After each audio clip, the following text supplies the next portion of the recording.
ছোট্ট বন্ধুরা, কেমন আছো তোমরা?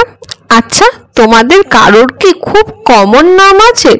কখনো এমন হয়েছে তোমার নামের পার্সেল অন্যের কাছে চলে গিয়েছে, বা তুমি মিল্কশেক অর্ডার দিয়ে চা পেয়েছো এই নাম বিভ্রাটের কারণে? তবে এই নাম বিভ্রাটের শিকার তুমি একা নাও, হয়েছে মণিমালা মুক্তামালাও। আর আজ সেই গল্পই বলবো তোমাদের। তাহলে শুরু করা যাক আজকের গল্প। তার আগে প্লিজ সাবস্ক্রাইব করে নাও আমার চ্যানেলটাকে। করে নিয়েছো? তাহলে শুরু করি আজকের গল্প। নাম বিভ্রাট যে কত সাংঘাতিক হতে পারে তা যার সঙ্গে না হয়েছে সে ছাড়া আর কেউ জানে না।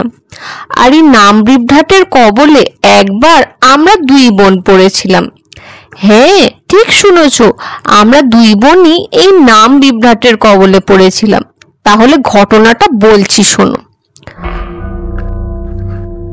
তখন হাল্লা দুষ্টু মন্ত্রী ও জাদুকর বরফির দখলে। তিনারা তখনও আমাদের দেশে আসেননি। আমি আর মুক্তা বেশ ছোট, কিন্তু ছোট হলে কি হবে, আমরা ছিলাম খুব ডানপিটে। কাকাবাবু তো সেই সময় দুষ্টু বরফির ওষুধ খেয়ে শয়তান মন্ত্রীর কবলে ছিল, তাই আমার আর মুক্তার দেখা করার উপায় ছিল না। কিন্তু আমরা দুই বোন তা মানবো কেন? আমরা এমনি বাঁধন ছাড়া পাখি ছিলাম। বনে জঙ্গলে ঘুরে বেড়াতাম, নদীতে সাঁতার কাটতাম, কেউ আমাদের বাধা দিতে পারতো না। তাই আমাদের দুই বোনের দেখা হওয়াতেও বা বাধা আসে কি করে? কেউ জানতো না আমরা দুই বোন ঠিক বেরিয়ে পড়তাম একে অপরের সঙ্গে দেখা করতে। তো সেইবারও আমরা বেরোলাম। হাল্লা ও শুন্ডি রাজ্যের মধ্যে একটা ঘন গভীর বন আছে। আমরা দুই বোন সেই বনেই দেখা করতাম। সেই বনের ভিতরে কিছুটা গেলে একটা নদীর পাড়, সেইখানে আমরা সাঁতার কাটতাম। তো সেই দিনও আমরা গেলাম বনের মধ্যে। মুক্তা আমায় দেখে বলল, দিদি চল আজ বন মুরগি শিকার করি, বেশ মজা হবে। আমি ভেবে দেখলাম, হ্যাঁ, এইটা বেশ একটা প্রস্তাব। অনেক দিন হলো শিকারে যাই না। রাজকুমারী হয়ে শিকার করব না তাই কখনো হয় নাকি? তাই মুক্তার প্রস্তাবে এক কথায় রাজি হয়ে গেলাম। কিন্তু বন মুরগি শিকার করা কি আর সহজ নাকি? যা জোরে দৌড়ায়, বন মুরগি নাগাল পাওয়া মুশকিল হয়ে যায়। বন মুরগি তো আর পেলাম না, তাই খরগোশ শিকার করে আমাদের ক্ষান্ত থাকতে হলো। কিন্তু শিকারের পর দেখলাম আধার নেমে এসেছে। কি করি ভাবছি। মুক্তা বলল, দিদি চল আজ কোনো গাছে আশ্রয় নি, কাল না হয় আমরা যে যার বাড়ি পৌঁছে যাব। সবাই একটু চিন্তা করবে, কিন্তু আমরা সামলে নেব। কি বলিস? আমি বললাম, সেই ভালো, চল ওই বড় বট গাছের দুটো শাখায় আমরা আজ রাতটা কাটিয়ে দিই। এই বলে আমরা দুই বোন বট গাছের দুটো শাখায় দুইজনে চড়ে বসলাম। তারপর গায়ের শাল দিয়ে নিজেদের বেঁধে নিলাম। তারপর দুই বোন একে অপরকে শুভরাত্রি জানিয়ে ঘুমাতে যাব। এমন সময় এক কিশোর কণ্ঠ যেন পাশের গাছ থেকে বলে উঠল, সখা, এই জঙ্গলে কিন্তু বেশ মশা। এর উত্তরে সখা একটু হেসে বলল, রাজপুত্র, আপনি এই জগতে এমন কোনো জঙ্গল পাবেন না যেখানে মশা নেই। সখার গলা শুনে মনে হলো সে বোধহয় রাজপুত্রের চেয়ে একটু বেশি বিচক্ষণ আর বুদ্ধিমান। আমি ভাবলাম, উকি মেরে একটু দেখি কারা আছে অন্য গাছে। কিন্তু তারপর আর মন চাইল না। এর মাঝে রাজপুত্র আবার তার ছেলে মানুষই গলায় বলে উঠল, আসলে আমি তো এই প্রথম রাজপ্রাসাদ থেকে বেরোলাম, আমি তাই জানি না, কিছু মনে করো না সখা। এইবার সখা জোরে হেসে বলল, ও মা, আমি কিছু মনে করব কেন? আমি তো জানি এই প্রথম তুমি রাজপ্রাসাদের সুখ ঐশ্বর্য ছেড়ে বাইরের পৃথিবীতে পা রেখেছ। এইখানে প্রথম তোমার একটু অসুবিধা হবে, কিন্তু সকালে যখন পাখির কলকাকলিতে তোমার ঘুম ভাঙবে, যখন সূর্যের রশ্মি এই জঙ্গলে প্রত্যেক পাতায় সোনার রং ছড়িয়ে দেবে, যখন দেখবি জঙ্গলের ভেতরে পুকুর পাড়ে হরিণ তার সুন্দর শিং নাড়িয়ে জল খেতে এসেছে, জানবে তখন এই পৃথিবী কি সুন্দর। তখন এইসব ছোটখাটো অসুবিধার কথা কিছুই মনে থাকবে না। এই শুনে রাজপুত্র বলল, আরে আমার এসব কিছুই অসুবিধা মনে হচ্ছে না। ওই দেখো গাছের পাতা দিয়ে কি সুন্দর পূর্ণিমার চাঁদ দেখা যাচ্ছে। এমন জ্যোৎস্না রাত আমি কোনোদিন রাজপ্রাসাদে থাকতে দেখিনি। সখা এবার ঠাট্টার সুরে বলল, তাই এই জ্যোৎস্না রাত রাজকুমারী মণিমালার চেয়ে সুন্দর নাকি? রাজপুত্র এবার লজ্জা পেয়ে বলল, যা কি যে বলো তুমি। সখা আবারও জোরে হেসে বলল, ভাগ্যিস রাজকুমারী মণিমালার সঙ্গে তোমার বিবাহের প্রস্তাবে রাজা সম্মতি দিয়েছেন, না হলে তোমার কি হতো রাজপুত্র? এইবার আমার মাথায় বাজ ভেঙে পড়লো। বিয়ে? কার বিয়ে? আমার বিয়ে? কার সঙ্গে? বাবা আমার সঙ্গে কোনো কথাবার্তা না বলেই আমার বিয়ে ঠিক করে দিল। হঠাৎ কোমরের কাছে একটা খোঁচা পেলাম। তাকিয়ে দেখি মুক্তা আমাকে খোঁচা দিচ্ছে। আমি ফিসফিস করে বললাম, কি হলো? মুক্তা আরো ফিসফিস করে বলল, তোর বিয়ে কবে ঠিক হলো?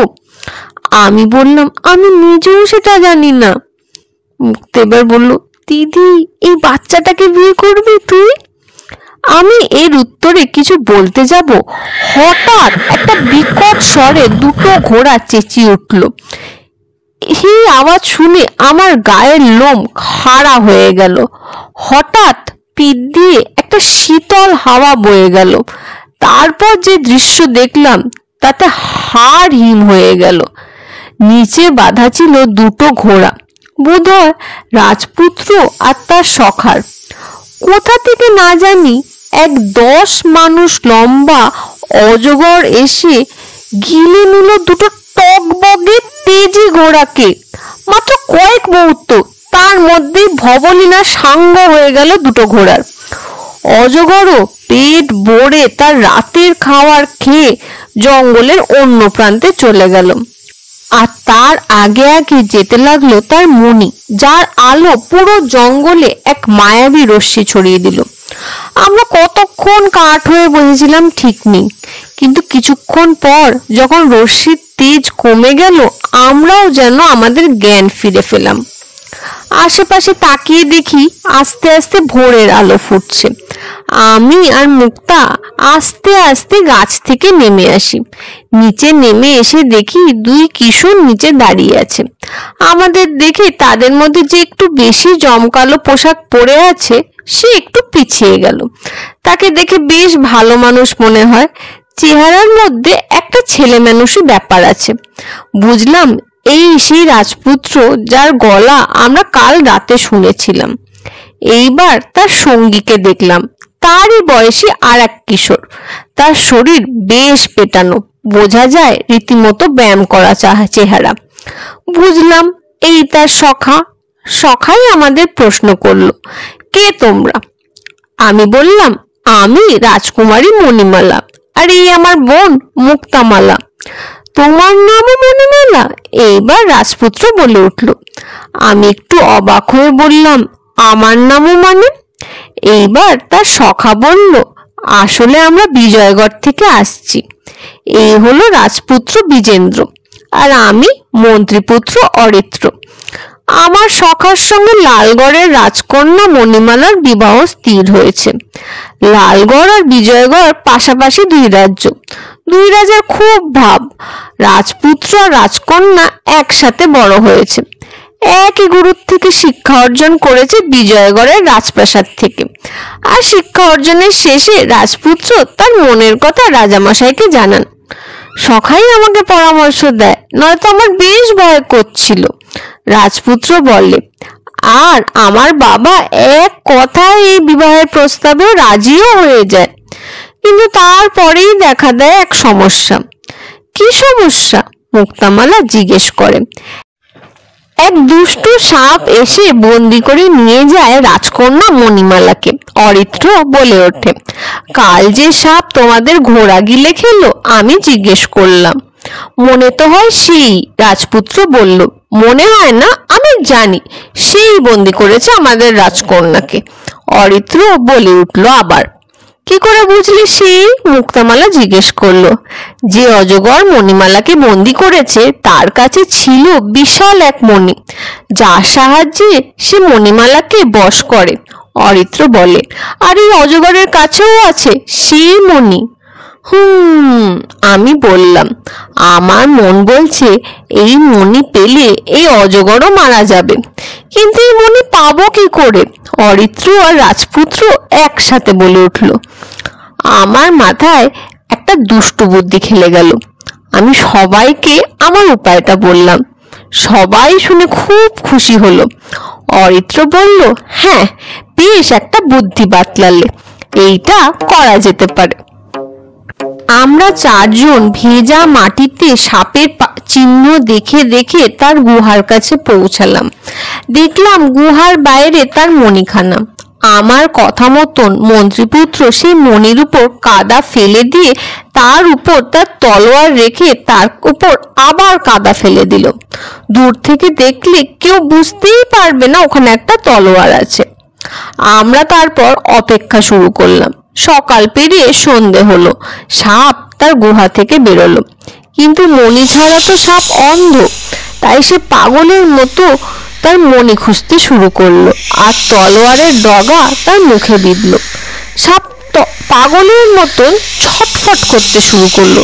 গাছের আড়াল থেকে আমরা চারজন তীর ছুড়লাম, আর মুক্তার তীর বিঁধল সাপের বিষ দাঁতে। সাপের পুরো শরীর বিষে ভরে গেল, আর কিছুক্ষণের মধ্যেই সাপের মৃত্যু হলো। এইবার আমরা গিয়ে সাপের মণি হাতে নিলাম।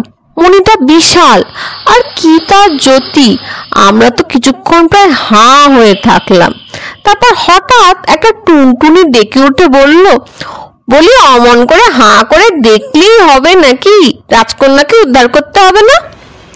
আমি ছাড়া টুনটুনির কথা কেউ বুঝলো না, তাই আমি টুনটুনিকে জিজ্ঞেস করলাম, কি করে করব?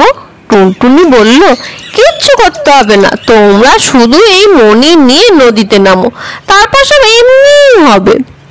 আমি টুনটুনির কথা মতন সবাইকে নিয়ে নদীতে নামলাম। ওমা, দেখি কি নদী দুই ফাঁক হয়ে গেল, আর আমরা শুকনো মাটিতে হাঁটতে শুরু করলাম। কতদূর হাঁটলাম জানি না, কিন্তু কিছুক্ষণ পর নিজেদের পাতালপুরীতে পেলাম।